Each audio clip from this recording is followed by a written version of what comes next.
Good morning. What is up? And welcome to DFS and Chill, Club Fantasy's weekly DFS show. I am your host, Ryan Weisse, and normally I would make some joke here about how nobody is here to see me, but I actually want to start the show on something a little bit serious. As most of you are fully aware, there was a hurricane that affected southwestern Florida, and a good friend of ours, a good friend of this show, Faith Enos, is a resident of southwestern Florida and lost a lot of her stuff, and it turns out insurance isn't providing all that much insurance for her. So you're going to notice a link in the comments that I want to draw attention to right away. If anybody is in a position to give, I would like for you guys to help Faith out here. It is going to be a link to her GoFundMe, and it would be great if anybody's able to help out, and I'll draw attention to this back later on in the show. But now that we are live and kicking, if you are able to contribute to Faith, we would very much appreciate it. You'll find the link in all of the comments, no matter what platform you're looking at right now. But with me, as always, good friend of Faith's, a good friend of the show, the creator of the show, and a very happy Philadelphia Eagles fan. Welcome back, Kyra Wiaterowski. How are you? Yeah, I'm doing great, Ryan. I mean, undefeated 3-0, best team in football right now. So Can't beat it. I can't be upset about anything other than the weather conditions we have going on today that we just talked about. A little bit nervous about how that's going to affect us. Jags run defense pretty damn good. But I'm excited to kick this off. Ready to make some money, watch some football. We've got football on right now. I bet there's people watching. So yeah, the first time ever maybe for DFS and Chill that we're recording during a game. I mean, I know there's been London games before, but I don't recall where we've been recording during a game before. So. It's not the worst one to miss. I don't know how much people are, London always gives us these like bangers, that just get us up bright and early for normally it's the Jaguars who have, recently, well, not recently, but in years past have been absolutely terrible going up against somebody that's also terrible. So, it's New Orleans Saints. Andy Dalton led New Orleans Saints going up against Kirk Cousins. Can't beat it. Yeah. Hard-hitting action. London said no more Jaguars games. And then with us, a Club Fantasy contributor, but one of the newest show hosts out there for Triple Play Fantasy, Steve Lawson. How are you, buddy? I'm great, man. Thank you. I'm super excited to be here. I've been watching you guys every week, and I'm waiting my turn. I've been oh, is the invite ever gonna come? And then it came, and I was super hyped. So I'm just really excited to get into it. I don't mind missing a New Orleans game without Jameis at all. I was gonna say your guy's not even playing this game. He's not so even what does playing, it even matter? And then so I'm I don't care, whatever, and I'm not gonna go get up that early for Kirk Cousins. So zero chance at all. Kyra's biggest fan, Faith, in the chat. And you guys, as I mentioned before, Faith, big friend of the show, big friend of Kyra's. Make sure you check the link in all of the comment sections, wherever the video is. I have Faith's GoFundMe in there. Let's do what we can as a fantasy community. I am sure if you're watching this show, Kyra has made you money in the past. You can drop a few dimes to her good friend, Faith, that needs some help right now. So make sure you're checking those links in the description. So if you win this week, that would be awesome. If you can donate. There you go. I mean, even if it's a small donation, anything is better than nothing. So love it. So if you're new to the show, we cover main slate DFS. Steve is going to focus big on the tourney matchups. Kyra is going to focus big on cash because she is the queen of cash. If you ask a redraft question, it will be me answering that question in the chat. So if you want to be mad at somebody, be mad at me. I really don't care. It's your fantasy team. But I will do my best to give you the best possible advice while these guys are helping with DFS. If you ask a DFS question, they are going to answer it. As always, we are going to start with the quarterbacks. Kyra, you are covering cash, and my question to you is, who is the safest cash play this week? Yeah, I mean, I think the safest cash play is any of the top three quarterbacks any given week, and it feels even crazy to go outside of them, but I'm going to go with the one that I personally think has the absolute safest floor and highest ceiling this week, and that's going to be Josh Allen. What's really to be said about him? He's one of the best quarterbacks in football, one of the best fantasy football quarterbacks that you could have. This game predicts to have the highest over-under. The Ravens are giving up the third most fantasy points to opposing quarterbacks, and they also give up the third most passing touchdowns and the most yards in the NFL. So the Ravens secondary, absolutely atrocious. Not really giving you much reason to be reluctant on picking Josh Allen or paying up at his price. And despite the weather, because I know people are concerned about the weather, Josh Allen, he'll use his legs. Not only that, in bad weather games where we were concerned about him before, with really heavy rains and winds, he still passed the hell out of the ball. He does not care. So, strong enough arm, I guess, to go against the wind. Doesn't matter, something like that. So I'm cool. I think that Josh Allen is the perfect cash game quarterback for this week. And I want to talk. So I checked the weather because I saw some people saying we got to pivot from the Philly game and we got to pivot from the Baltimore game. And we're all Northeast people. Steve's in Massachusetts. I'm in New York. Kyra's in Philadelphia or Pennsylvania, rather. I don't think the weather is all that bad for people who play in the Northeast. Like, I understand wind gusts, but let's talk about what a wind gust is. It's going to be a heavy blow of wind. It's not like the wind's going to be going 40 miles per hour the entire game. And so I think all three of us can agree it's not great weather, but it's not as bad as it's being made out to be by people who don't live in the Northeast. Steve. Yeah, absolutely. So I am the most northern Yes. Northeast of us. So I can tell you, like, and listen, by no means am I an NFL quarterback, but I play, I've done like flag and stuff like that. And I've played in the, the gusty weather, right? Like if I can throw in it, I'm sure these guys can throw in it. So Especially Josh Allen.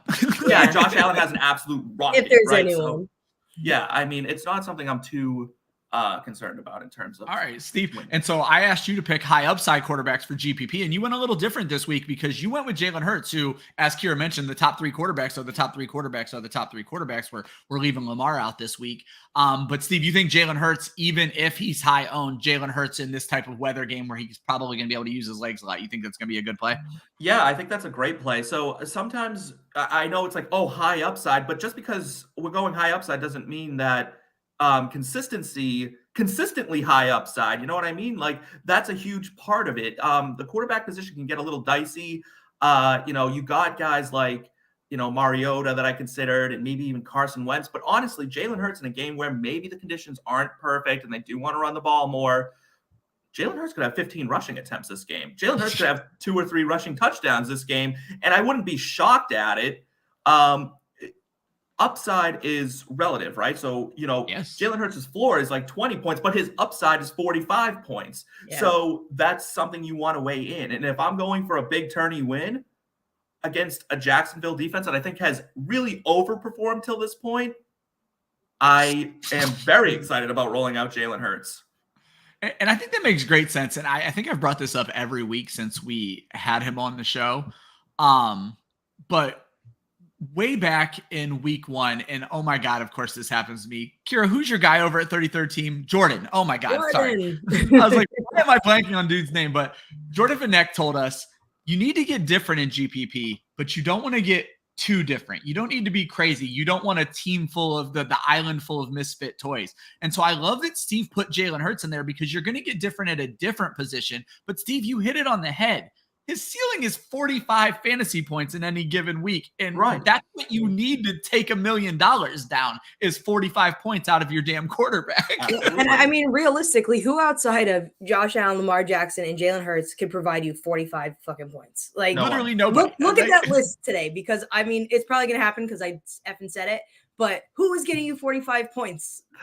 Well, they're too easy. It's just I would say apparently whoever's playing Baltimore, but that's Josh Allen this week. So ironically enough, so yeah. You kind of have to go chalk this week. And I'm going to be honest, most of my lineups are Josh Allen and Jalen Hurts lineups, regardless if they were head-to-heads or if they were GPP. So I love these picks here. We are going to move over to running back, and I kind of have these in a different order. But, Steve, I'm actually going to start with you with kind of get different options for GPP. We're going to talk about the chalkier options for cash here in just a second. But for folks who are looking, maybe they have to go a little bit cheaper at running back, Steve, or maybe they just want to be different when it comes to these lineups. And we've been talking about getting different. What kind of options are you looking for in GPP right now at running back? So my favorite combination so far has been Breece Hall and Rashad Penny. I love these two because their cap hit is low, right? They're both around 5,000. I think Penny's 4,800. I think Breece is 5,100. That's a steal to me in this space, right? Rashad Penny is a home run threat. Absolutely all day long. This guy gets 15 touches, and one of them's probably going for 30, 40 yards and a touchdown. Like, he's an absolute home run threat. And Breece Hall is very quickly establishing himself as one of the best pass catchers out of the backfield in the NFL. And Zach Wilson is not going to make him worse. Zach Wilson's going to make him better because Joe Flacco, as much as we loved the hype behind him in the preseason and he did all this stuff, he's Joe Flacco, man. He's Joe Flacco, and he's an old Joe Flacco. Give me the more mobile, the more athletic, the more arm-talented quarterback that'll open up the field for Breece Hall between the tackles and then get him the ball in space on top of it. He's usurping Michael Carter. We're watching it happen. Yeah, they traded up in the second round for him. The time is coming for Breece Hall, and why not this week? We're going to see a big game out of Breece Hall. I truly believe that. Give me those two for a cheap price, and I'm psyched. I'm hyped.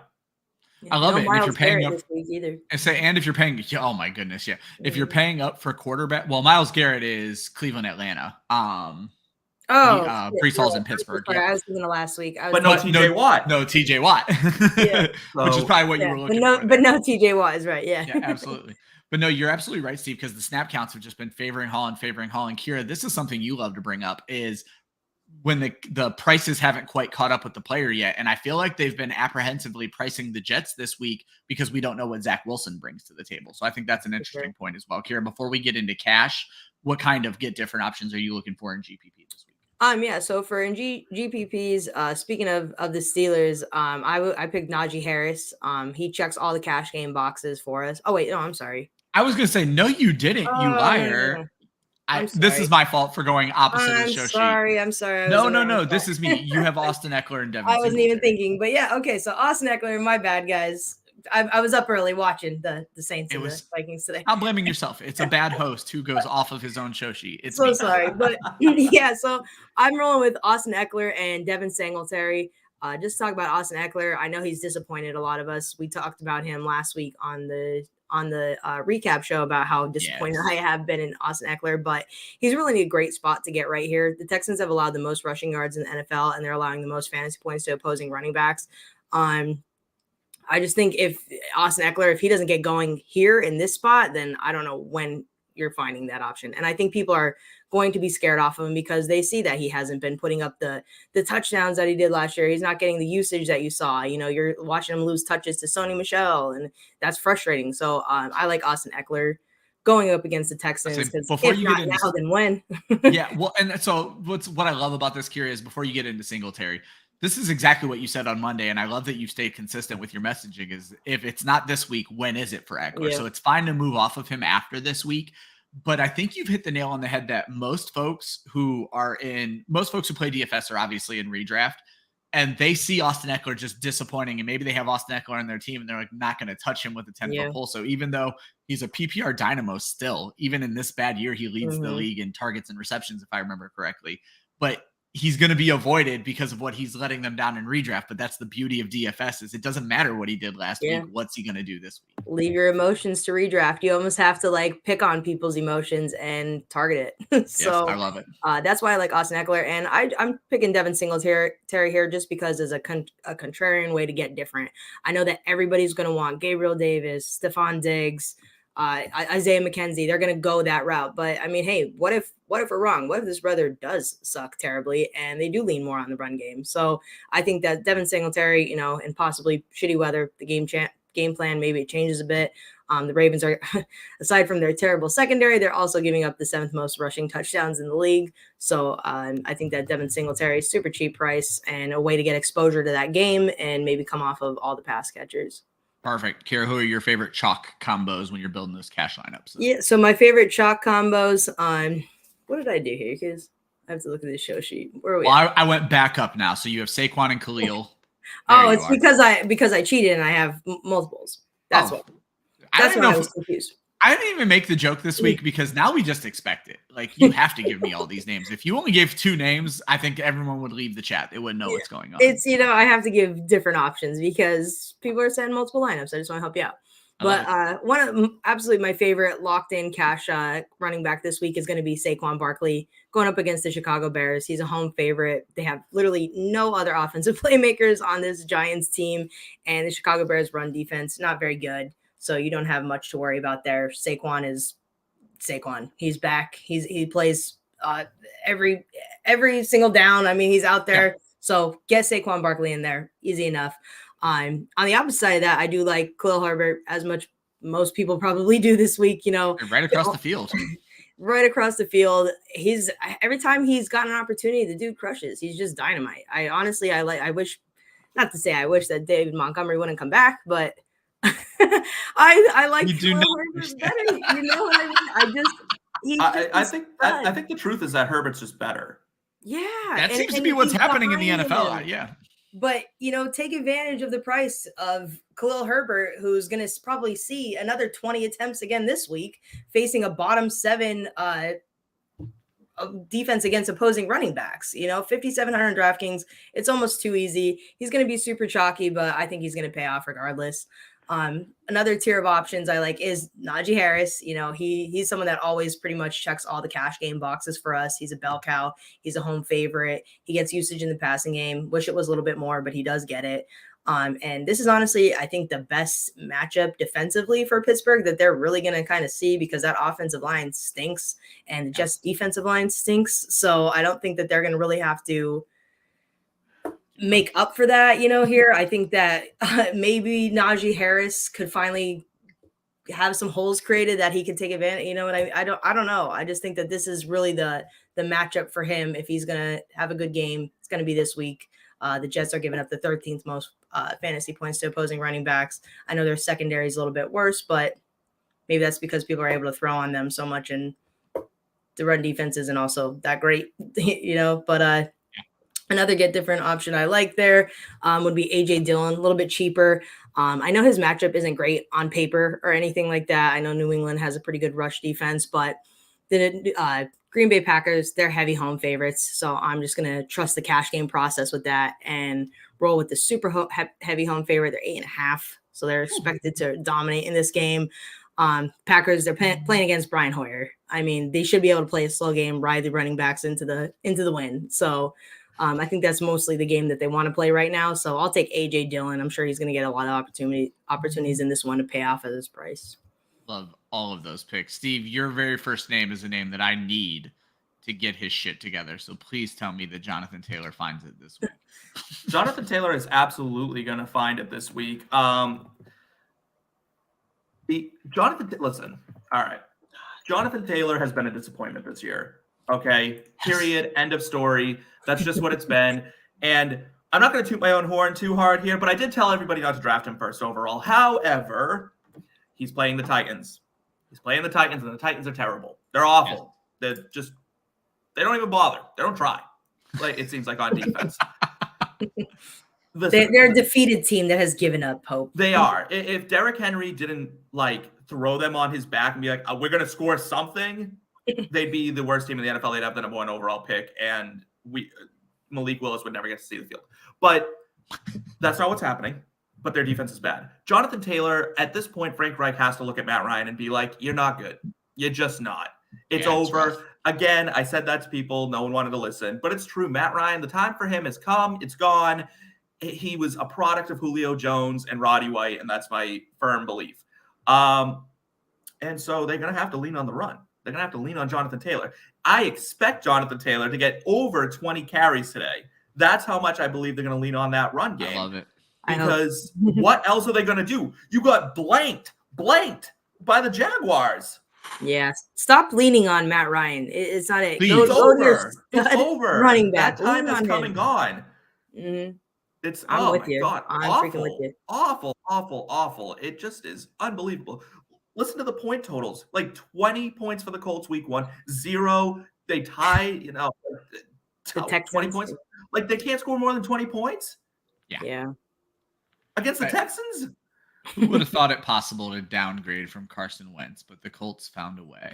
They did. They did. Unbelievable. You burned two third-round picks to go get Matt Ryan? Mm-hmm. And they're paying him $45 million this year. People could shoot the messenger if they want, but you could have gone and gotten Teddy Bridgewater, and your team's 3-0 right now.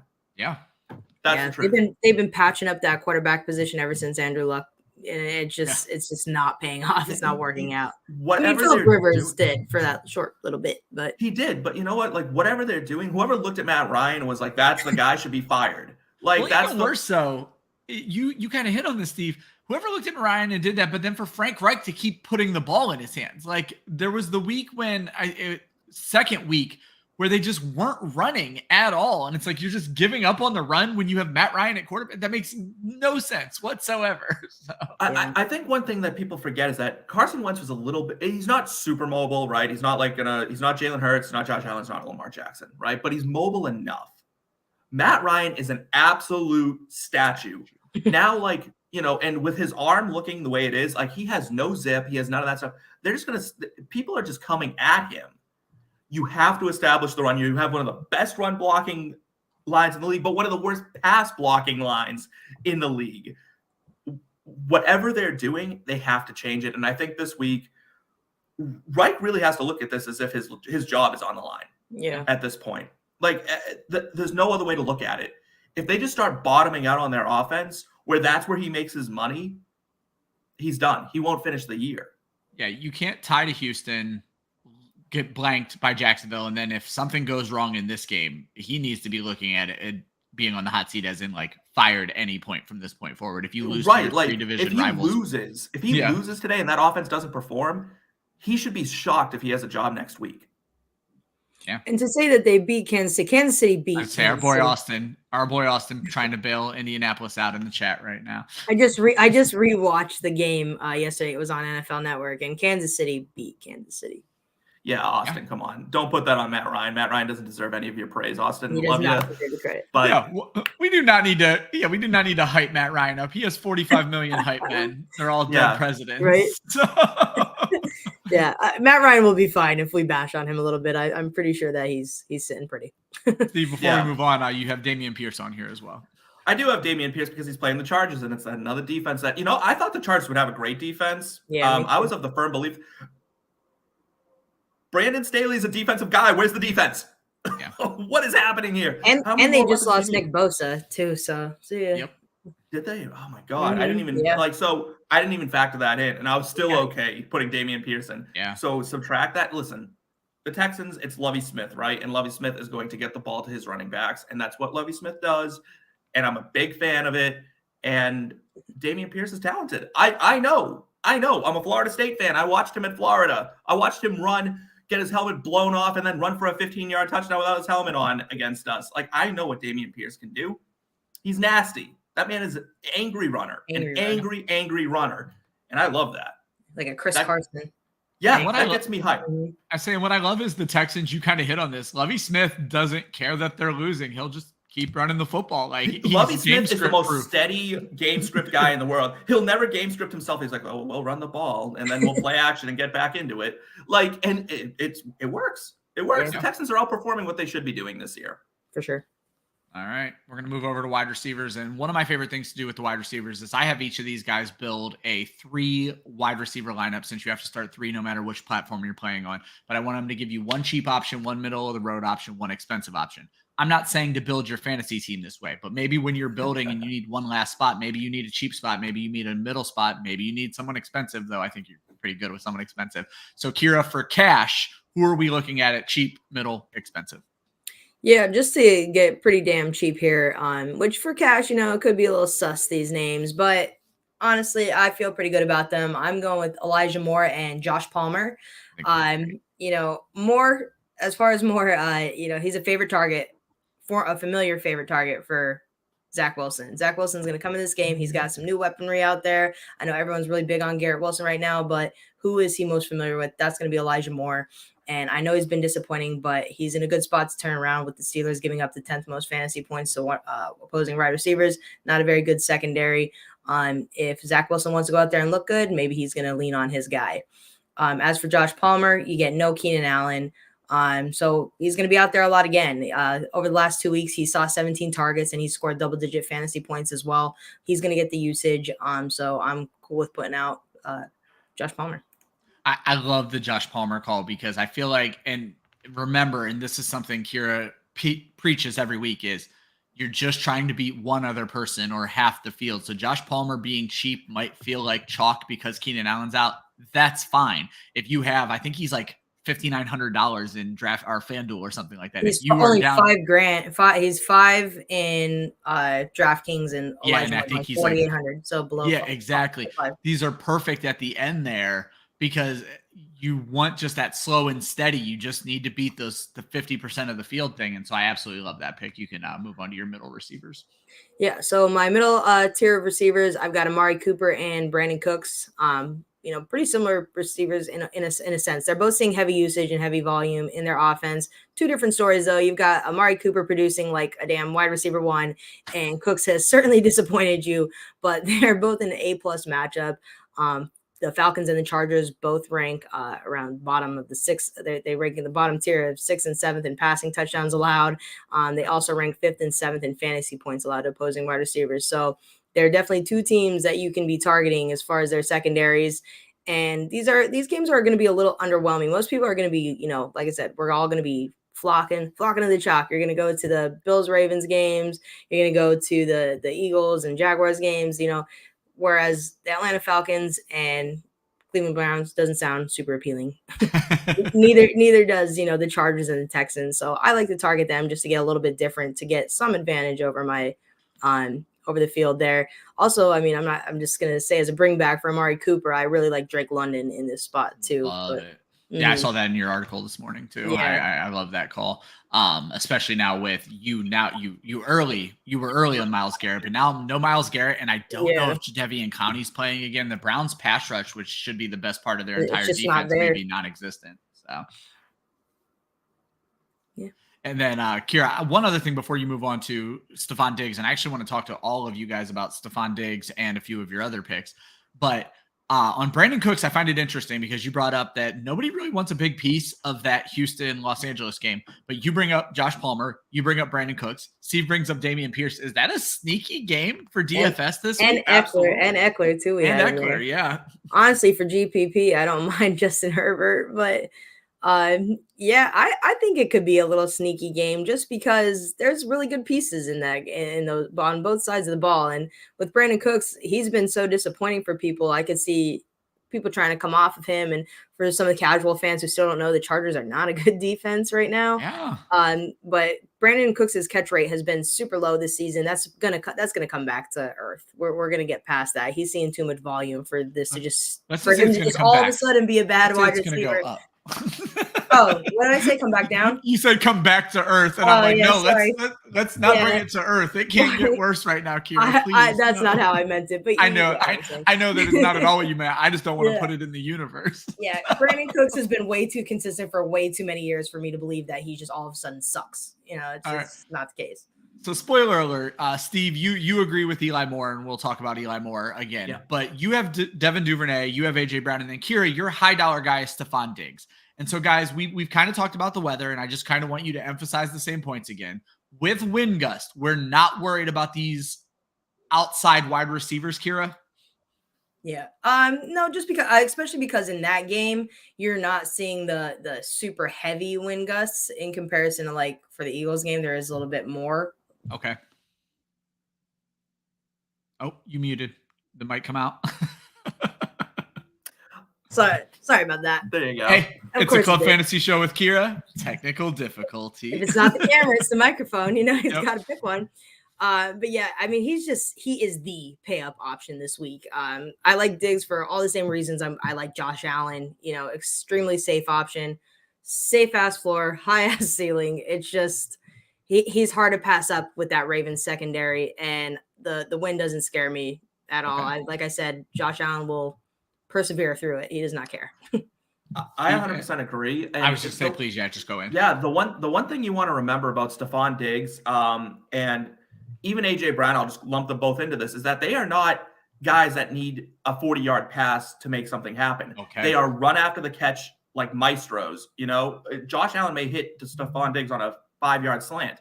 There's no wind gust in the world that's going to stop Josh Allen from throwing a 5-yard slant, unless it's like an F5 tornado.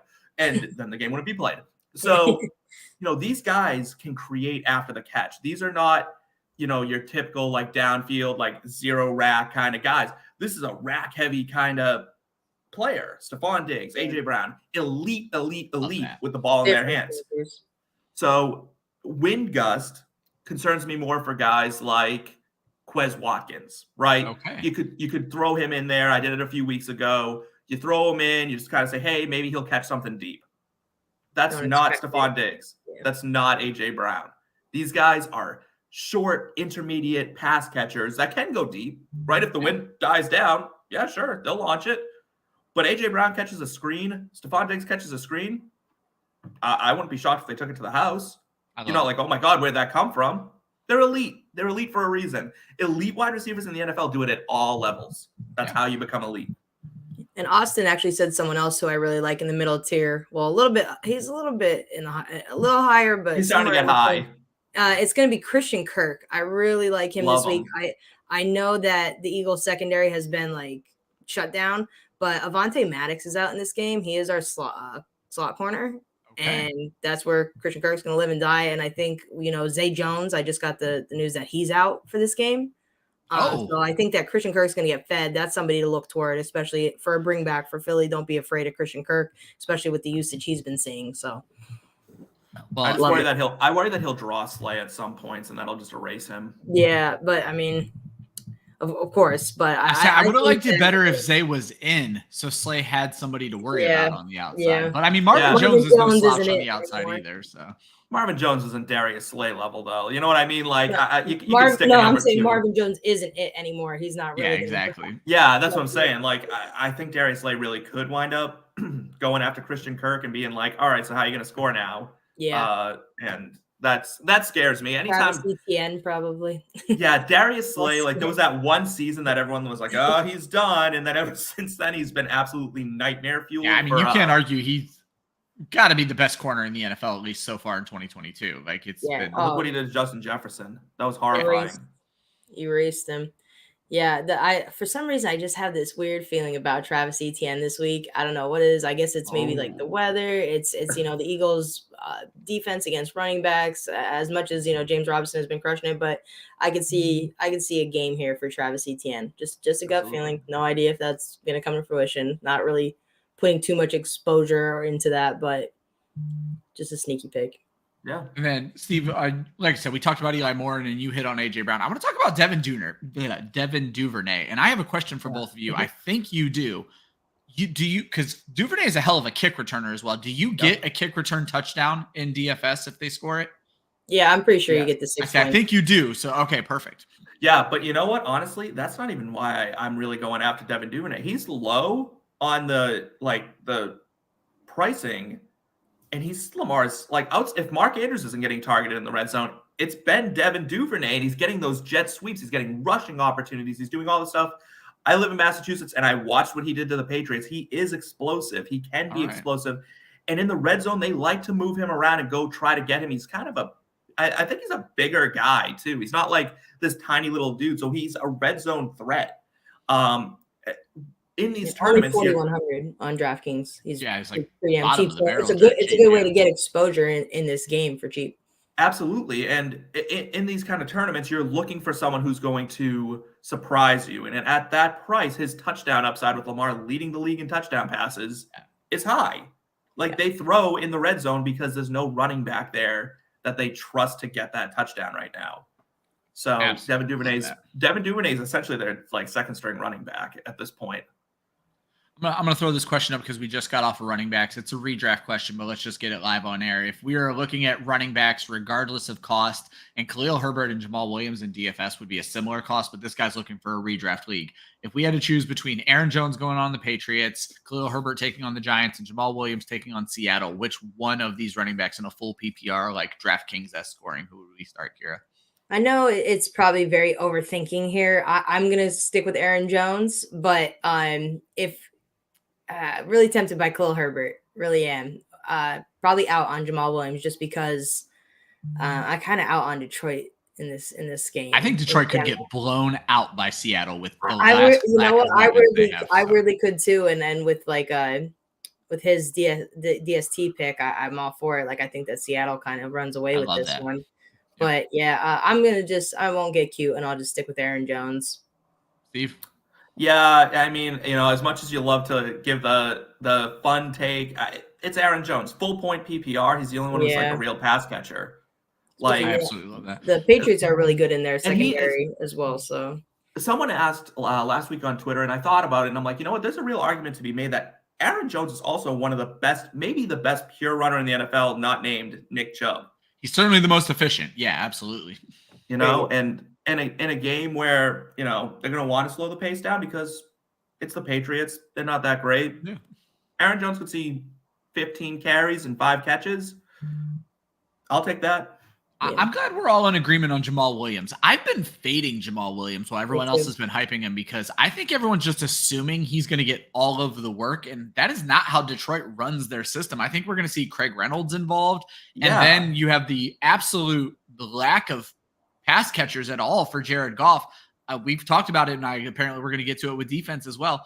I don't know that Detroit, even at home, should be a heavy favorite in this game. Not anymore. I was on Jamal Williams when we had people playing in this game, but now that it's kind of just been decimated, not crazy about him now.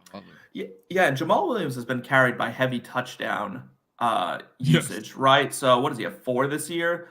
I mean, yeah, he vultures DeAndre Swift all the time. All the time. And now, and that's the problem, right? DeAndre Swift goes for 45 yards, gets tackled at the 3, and then in comes Jamal Williams for a touchdown. Well, now you don't have that 45-yard run because Jamal Williams ain't giving it to you. Yeah. Like, so Amon-Ra's not there to rip off big gains and get you those. And that's what I was going to say. No DJ Chark either. So. No DJ Chark. So no Sun God, no Swift, no Chark. Yeah. No good at the quarterback position. He sucks. Like, it's a lot of stuff going on that's working against Jamal Williams. Yeah, well, now DeAndre Swift and Amon-Ra St. Brown making Jared Goff look really good in that offensive line. But yeah, absolutely. Now, if there were fantasy points given up for pregame speeches, Jamal Williams is my RB1. Yeah, easy. But it's got to be on the field, man. Yeah. And you're not going to have those.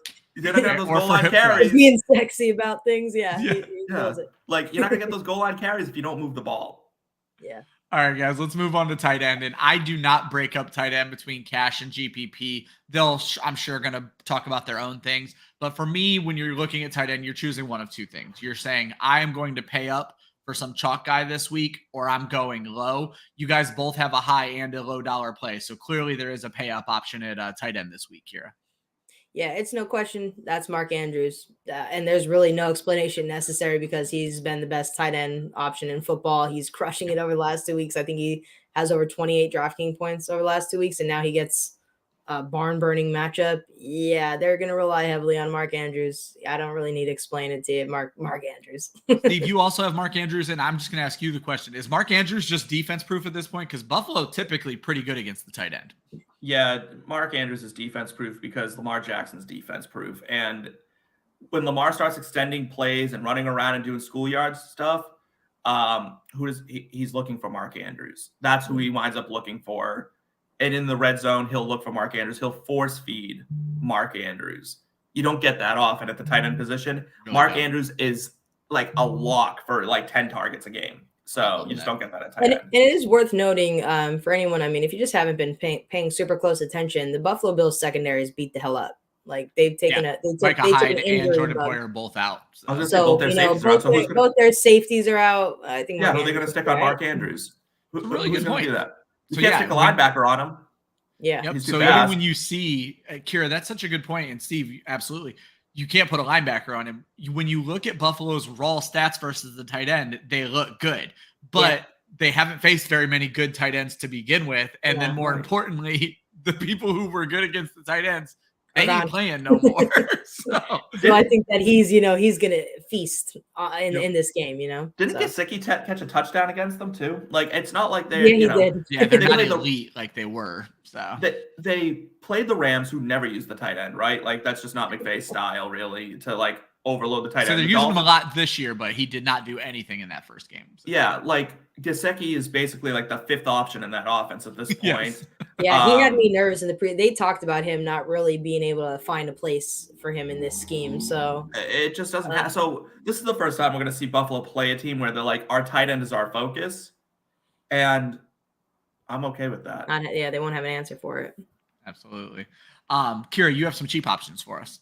Yeah, so I mean, he's a cheap option, but I guess he's in my middle tier here is David Njoku. A little risky, but he has 91.2% snap share and 18.2% target share, and the Falcons are giving up the second most points to tight ends. So do like him in this matchup. Like I said, I kind of like that game weirdly, so I don't mind some exposure there and getting David Njoku. Ugly punt here, Stoneman 2,800.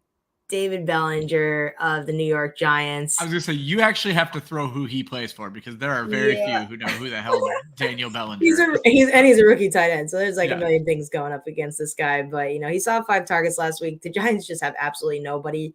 For some reason, he's caught a little bit of hype this offseason. David Bellinger, what the hell, $2,800? Why not?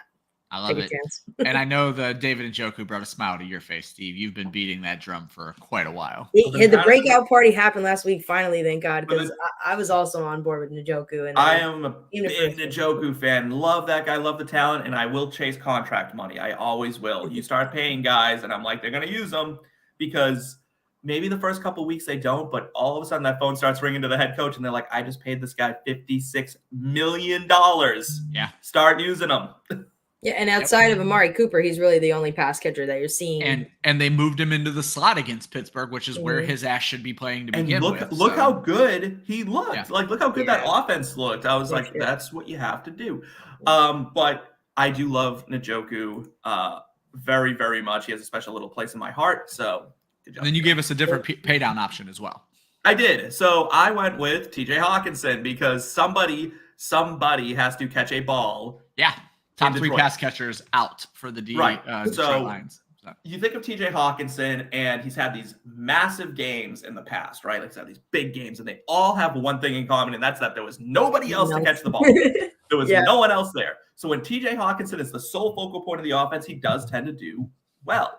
And that's usually just by attrition, right? Like it's the NFL, and unless your name is Justin Fields, you are not going to see quarterbacks throw the ball 12 times a game, right? That's just not going to happen. And I want to rage about that, and I won't because that's not the time for that. But like someone's going to have to catch this ball because the Lions defense isn't good enough to like sit there and be like, yeah, we're going to shut the Seahawks down.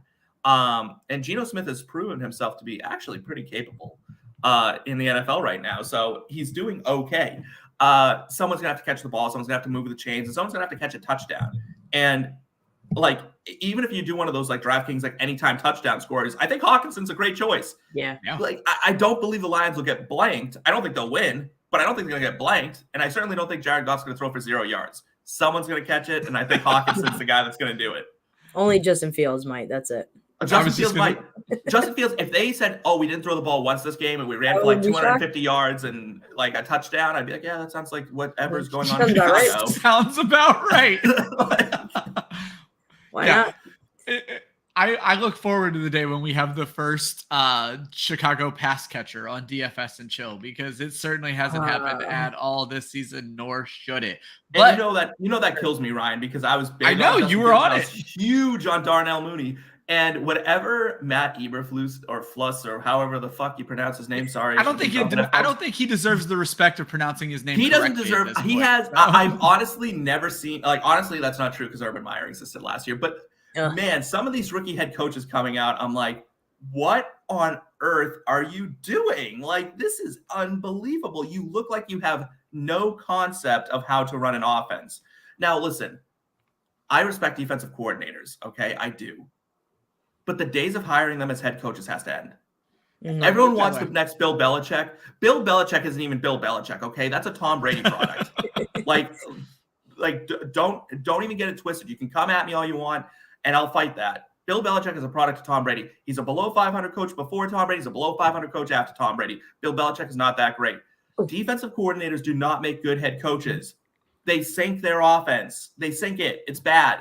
Yeah.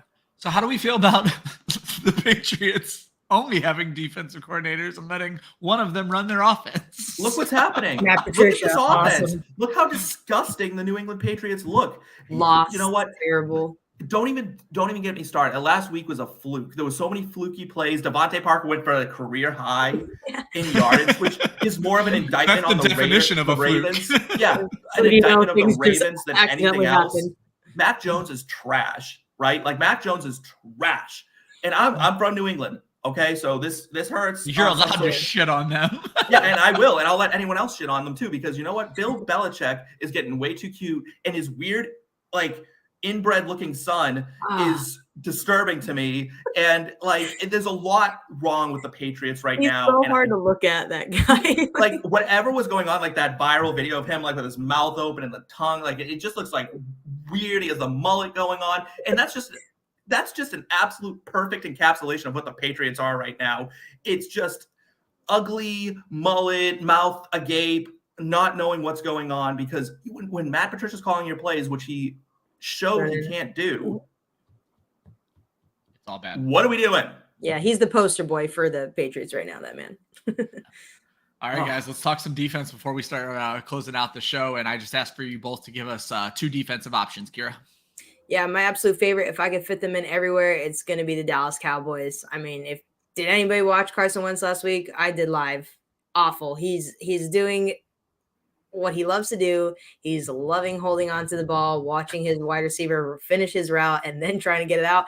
And it just doesn't work. You just can't do that. And whenever that happens to Carson and he's facing a lot of pressure, which, by the way, the Cowboys generated 35 pressures against Daniel Jones and 5 sacks last week. They're generating pressure. He all of a sudden resorts to this hero ball style of play where he forces things that he shouldn't. He makes a ton of mistakes. Love the Dallas Cowboys in this game. My buy low option is going to be the Arizona Cardinals going up against the Carolina Panthers. Flat out, Baker Mayfield sucks. He sucks. He's only completing just a little over 50% of his passes. He's had 3 touchdowns this season in 3 games. And the Cardinals defense is honestly a little bit of a more brighter spot than their offense is. And they've had hard-ass matchups. They really have. I think the Cardinals are going to show up here in this week. So Dallas is worth paying up. I don't know about the offense. Obviously, yeah. So Dallas, I think, is interesting is that they're worth paying up for, because on at least FanDuel, I think they're 3rd highest at 4,700, and the most you typically see a defense for is 5 Gs over there. So yeah, they're a little bit more expensive on DraftKings. They were pretty fairly priced on DraftKings when they are fairly priced on DraftKings. Because one of the things I've noticed, Kyra, is I think there's something to making sure you choose the right defense, because I like to go back and look at the lineup that won the $1 million, and I feel like every single time they're getting 20 plus points out of their damn defense, and I feel like that's a big key. I think it has a lot to do with just like this year, like offensive scoring is a little bit down. So weird. It is weird, and I don't know if that's like something like to look into just like this season, but yeah, like so far this year, like everyone who's cashing out has had massive defenses. and it's never always just, the highest price defense. It's could be anywhere. The volatility in defense. Oh my God. It's crazy. That's and it's such frustrating a as a DFS player. It's so hard because, you could try to formulate the idea of how this game is going to go so well in your head, and then weird things happen on defense. You could hit 8 out of 9 roster spots, right, and be wrong on defense and not win just flat line on defense. Win. Yep, exactly. Steve, you agree with the Cardinals, and you got another option for us too. So. Yeah, I do agree with the Cardinals because honestly, I hate Baker Mayfield, and I hated that move from the beginning. I think he's just the most overrated guy in the entire NFL. And I was a Baker Mayfield apologist, and I am fully off that train. I admit my mistake. I don't know.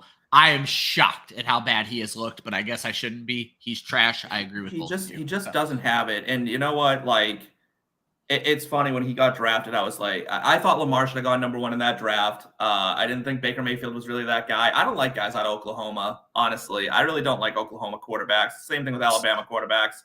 I know Jalen Hurts has proven me wrong on both ends of that, but outside of that, my point stands. But the other defense I love, and they are dirt cheap on DraftKings, and that'll give you a huge advantage in other places, is the Seahawks. They are 2,800, I think, something like that. Yeah, they're even lower. Literally dirt cheap on both. Like dirt cheap, and they're playing the Lions, who have basically ruled out their starting offense. Like, that's just how it's going to roll. I think a game in Seattle, actually it's in Detroit, but still, Pete Carroll knows how to coach a defense. He knows how to get his guys in the right position, and this defense actually hasn't been that bad. So against second stringers, I'll take my shot, because where else are you going to get essentially a preseason team rolling in against your starting defense? Yeah, that's absolutely fair. All right, so we have plenty of time left to get to my optional questions, and just a little behind the scenes here. Kyra absolutely hates that one of my optional questions is there anybody you're avoiding altogether this week? And before I let her answer the question, I'm just going to read the note she put for me in the system, which is, I don't avoid anyone, Ryan, God damn it. This is how she started her answer. Kyra begged me to take this off of the show sheet. I didn't listen because I'm an asshole, and I just moved it to the optional questions, but we've managed to get to it every week. So Kyra, even though you hate this question, you did provide a name, and I want to give you an avenue to talk about him a little. Yeah, well, it's because every time I've even stepped into the ring with this question, I have fucking misses so bad every time.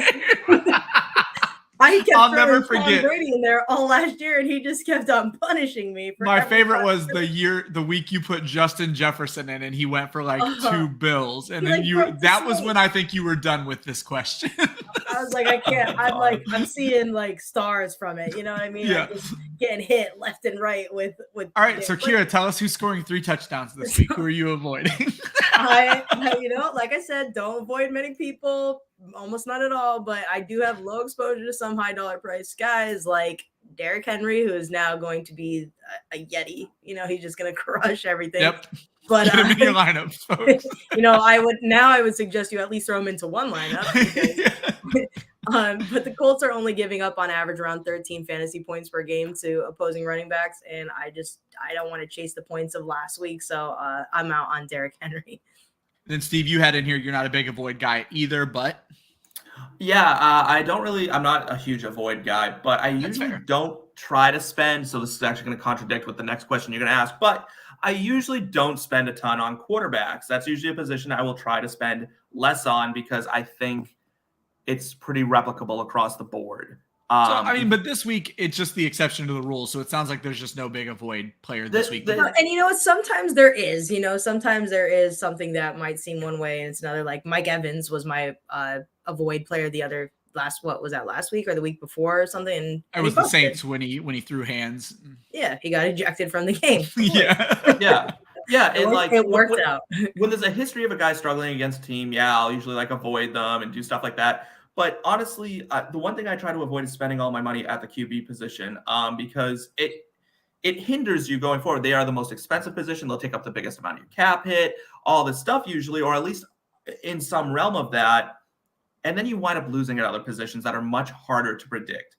In today's NFL, people love to throw. Bad teams will throw a lot, and you can replicate that. Yeah. But I've had a hard time with that this year. I think that I was just going to say elite have just separated themselves in such a tier. So that's why it's a usually thing, right? So I very rarely do I put one lineup together in DraftKings and go, that's it. I'm doing one lineup this week and moving on, right? Done. I don't have that kind of self-control. God damn it. Yeah, right. Like it's like, $20 is in my account. That's like 6 of those $3 entries. Like I got to spend it all because I have a problem. Yes. But no, you definitely want to throw some low dollar.